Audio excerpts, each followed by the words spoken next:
Hey, many people struggle with holiday blues around this time of the year. But all of us have felt the grip of loneliness at some point in our lives. And even as I record this, I can feel just a little bit judged for putting out yet one more YouTube that contains the word grief. But think on this. You can't experience the heights of joy without knowing the depths of grief. So I boldly and unashamedly share something newly revealed to me as I walk through my journey of healing 7 months after the deepest grief of my life. In fact, it's that deepest grief that has led me on this journey to finding my greatest joy. So I'll still have those grief moments, maybe even for the rest of my earthly life. And that's completely okay to love and miss the man that was my husband for a little over 40 years. But I'm coming out on the other side of this grief journey into a place of great victory and a place of joy. So, what is this new layer, this new lesson, this beautiful thing revealed to me this morning?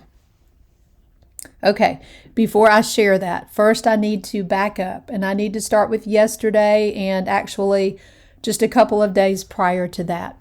And I also need to explain why I would include a photo of myself right after crawling out of bed yesterday morning with no makeup and unbrushed hair. And yes, I made the photo small on purpose. I'm getting bold, but I'm not quite that bold yet. So I woke up with such an amazing sense of God's presence and His peace upon me yesterday morning. I woke up with joy in my heart and music in my soul. And all through the night before, I had listened to the song Follow. It's by Passion Live 2024 with Melody Malone. And I think this song is probably going to be my life song. I was so deeply touched by its message. You see, for the last 7 months, I've had to wake up and intentionally seek God first thing upon waking, intentionally taking to Him just my thoughts, the very first thoughts of the day, just talking to Him and letting those first spoken words out of my mouth be to the Lord so that I would not be bombarded with a sense of sadness and loss. Now, I've had a few spontaneously happy mornings lately, but nothing compared to yesterday morning. The Lord woke me up with His amazing presence, and it was the very first thing I was aware of. I got up to wash my face and start my day, and then I looked in the mirror and I was surprised at my own appearance because I could see the joy of the Lord on my countenance. Now, this didn't change my age, my wrinkles, or my unbrushed hair, but it was clearly His presence with me. So the song that I mentioned, its message followed me all through the day yesterday as the message of the song became the message of my heart to follow Jesus no matter what that meant or what the cost. The grief of losing my husband had become heaviest in October and November, and this was about 6 months after his death. And I had begun to really feel the sting of loneliness and just wondered what my future was going to look like.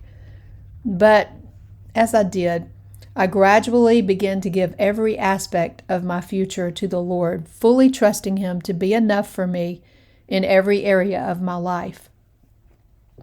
Now, this part of the journey, this work in me, it's definitely been in painful layers, and it's been progressive, and it's still ongoing. In fact, on Christmas Day, I purposefully nailed to the cross all desires, hopes, dreams, and longings that I thought I wanted or needed to be okay. Or at least I thought I nailed them to the cross. I even drew a cross in my journal, drew little slips of paper on that cross, and wrote in those things that I desired to surrender fully to the Lord. So it was definitely a beginning point. But God was going to go deeper and let me truly live out in experience and in the feelings, the act of surrender. And you might have the same question that I did. You might ask, why did you need to feel so deeply the things that you're telling God that you want to surrender to Him? Well, then the answer became clear. I cannot fully surrender what I do not truly and fully feel. God wanted more than just a mental assent or an academic exercise. Was this part painful? Absolutely. As you can imagine, if you've ever truly surrendered something to the Lord.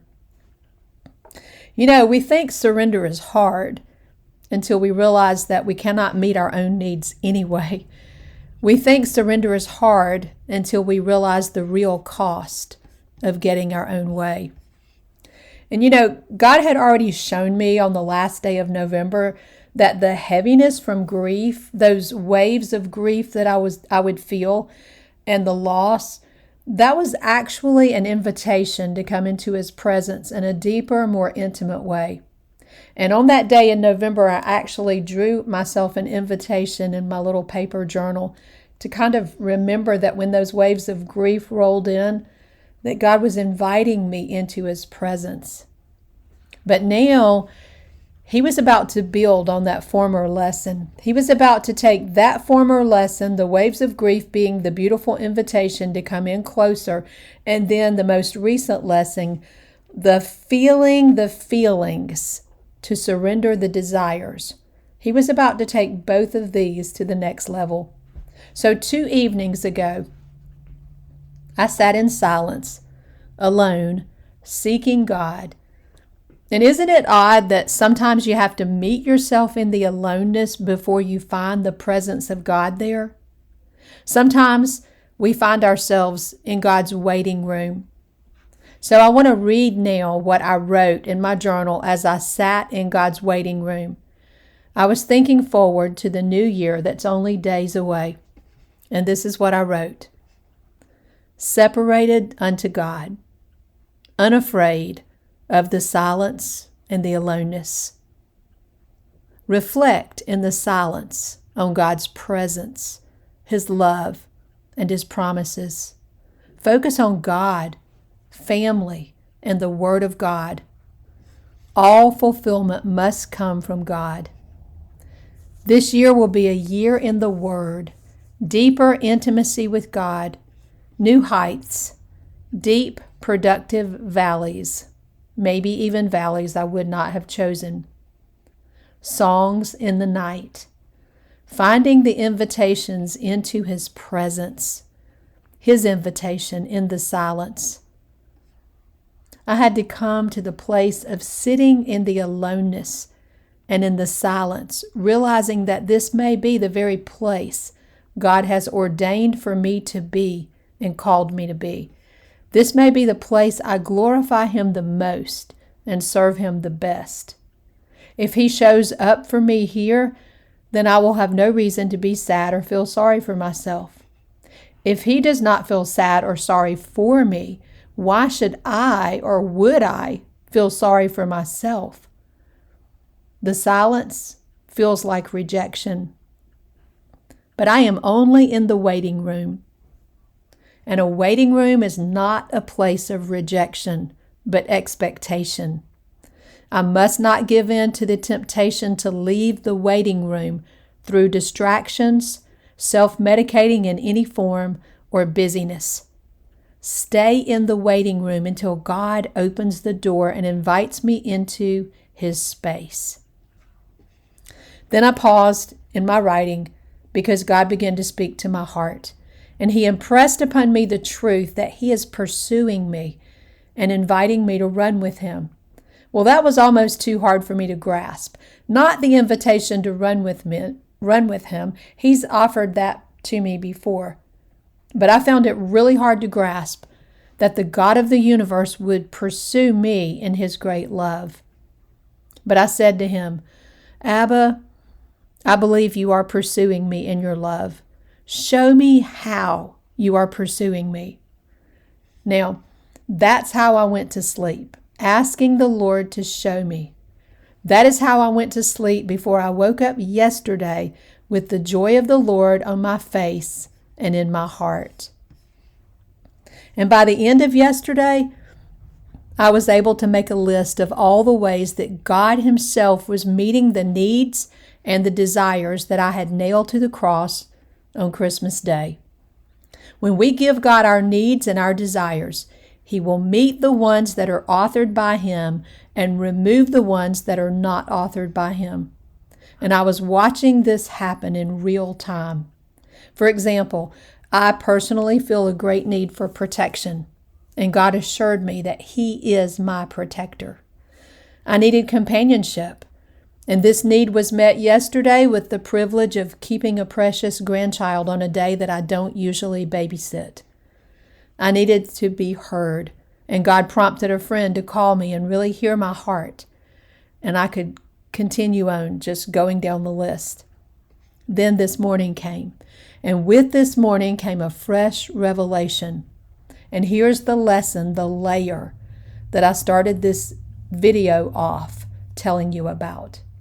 All the loneliness and the longing that I've felt over the last few days was really the answer to a prayer I've prayed many, many times, and I still continue to pray. And that prayer was, I've asked God over and over to empty me of myself so that He might more fully fill me with His Spirit. And I mean this prayer from the bottom of my heart. That's when I understood the pain and the sadness that felt like loneliness was actually the feeling of being emptied out. He was emptying me of my own desires, my own thoughts, feelings, and emotions, all those that were not authored by Him, so that He could fill me up more fully with His Spirit.